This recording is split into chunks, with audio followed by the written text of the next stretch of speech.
ಒಮ್ಮೆ ಮಕ್ಕಳು ಶಾಲೆಗೆ ಹೋಗಲಿಕ್ಕೆ ಸ್ಟಾರ್ಟ್ ಮಾಡಿದ ಮೇಲೆ ಈ ರೀತಿಯ ಸಾಕಷ್ಟು ಪ್ರಾಜೆಕ್ಟ್ಗಳು ಅಥವಾ ಆ್ಯಕ್ಟಿವಿಟೀಸನ್ನು ಶಾಲೆಗಳಲ್ಲಿ ನಮಗೆ ಮನೆಗೆ ಕೊಡ್ತಾ ಇರ್ತಾರೆ.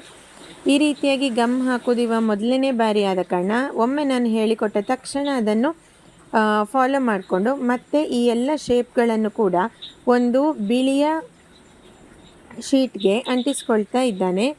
ಈ ರೀತಿಯಾಗಿ 4 ಶೇಪ್ಗಳನ್ನು ಮಾತ್ರ ಅವರಿಗೆ ಆದದ್ದು ಸಿಲೆಬಸ್ಸಲ್ಲಿ. ಮತ್ತು ಈ ರೀತಿಯಾಗಿ ನಾನು ಕಟ್ ಮಾಡಿ ಕೊಟ್ಟದ್ದಕ್ಕೆ ಅವ ಫೆವಿಕಾಲ್ ಗಮ್ ಹಾಕಿ ಮತ್ತು ಇದರ ಸೈಡಿಗೆ ನೋಡಿ ಈ ರೀತಿಯಾಗಿ ಯಾವುದಾದ್ರೂ ಬೇಳೆಕಾಳುಗಳನ್ನು ಅಂಟಿಸ್ಕೊಳ್ಬೋದು ಅಥವಾ ಯಾವುದಾದ್ರೂ ಬೇರೆ ರೀತಿಯ ಪ್ರಾಜೆಕ್ಟ್ ಕೂಡ ಮಾಡ್ಬೋದು.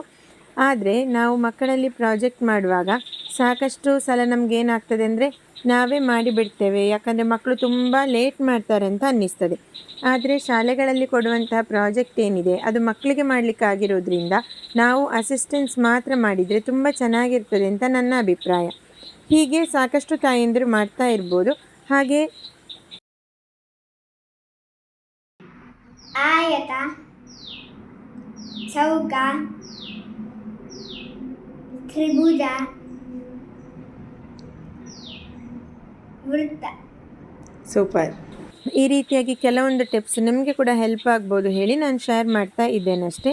ಎಲ್ಲ ಶೇಪ್ಗಳನ್ನು ಕೂಡ ಯಾವುದು ಅನ್ನೋದನ್ನು ನಾನು ಇಲ್ಲಿ ಸೈಡಲ್ಲಿ ಬೋರ್ಡಲ್ಲಿ ಬರೆದಿದ್ದೇನೆ, ಅದನ್ನು ನೋಡಿ ಅವ ಕಾಪಿ ಮಾಡ್ತಾ ಇದ್ದಾನೆ. ನಾನು ಯಾವುದು ಕೂಡ ಬರೆದು ಕೊಡ್ತಾ ಇಲ್ಲ, ಯಾಕಂದರೆ ಕಾಗುಣಿತ ಕನ್ನಡದ್ದು ಅವನಿಗಾಗಲಿಲ್ಲ, ಅಂದರೆ ಸ್ವಲ್ಪ ಕಲಿತಾ ಇದ್ದಾನಷ್ಟೇ.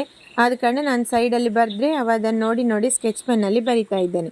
ಈ ರೀತಿಯಾಗಿ ಚೆನ್ನಾಗಿ ಆಗದಿದ್ದರೂ ಕೂಡ ಮಕ್ಕಳಲ್ಲೇ ಮಾಡಿಸ್ತಾ ಇದ್ದರೆ ನೀಟಾಗಲಿಕ್ಕೆ ಅವರಿಗೂ ಕೂಡ ಹೆಲ್ಪ್ ಆಗ್ತದೆ. ಹಾಗೆ ಎಲ್ಲ ಅವರ ಕೆಲಸವನ್ನು ಅವರೇ ಮಾಡಿಕೊಳ್ಳುವಂತಹ ಹ್ಯಾಬಿಟ್ ಕೂಡ ಬೆಳೀತಾ ಇರ್ತದೆ. ಆದ್ದರಿಂದ ಈ ರೀತಿಯಾಗಿಯೇ ನಾನು ಪ್ರಾಜೆಕ್ಟ್ ಅಥವಾ ಆ್ಯಕ್ಟಿವಿಟೀಸ್ಗಳನ್ನು ಪ್ರತಿನಿತ್ಯ ಮನೆಯಲ್ಲಿ ಮಕ್ಕಳಲ್ಲಿ ಅಥವಾ ಮಗನಲ್ಲಿ ಮಾಡಿಸಲಿಕ್ಕೆ ಇಷ್ಟಪಡ್ತೇನೆ. ಇಲ್ಲಿ ನೋಡಿ ಬರಿತಾ ಇದ್ದಾನೆ. ತ್ರಿಭುಜ, ಆಯತ, ಚೌಕ ಇದೆಲ್ಲವನ್ನು ಕೂಡ 1ನೇ ಕ್ಲಾಸಲ್ಲಿ ಬರುವಂತಹ ಈ ಆ್ಯಕ್ಟಿವಿಟಿಯನ್ನು ನಿಮ್ಮ ಮಕ್ಕಳು ಕೂಡ ಮಾಡಿರ್ಬೋದು. ಫಸ್ಟ್ ಸ್ಟ್ಯಾಂಡರ್ಡಲ್ಲಿ ಸಾಕಷ್ಟು ಆ್ಯಕ್ಟಿವಿಟೀಸ್ ಬರ್ತಾ ಇರ್ತದೆ.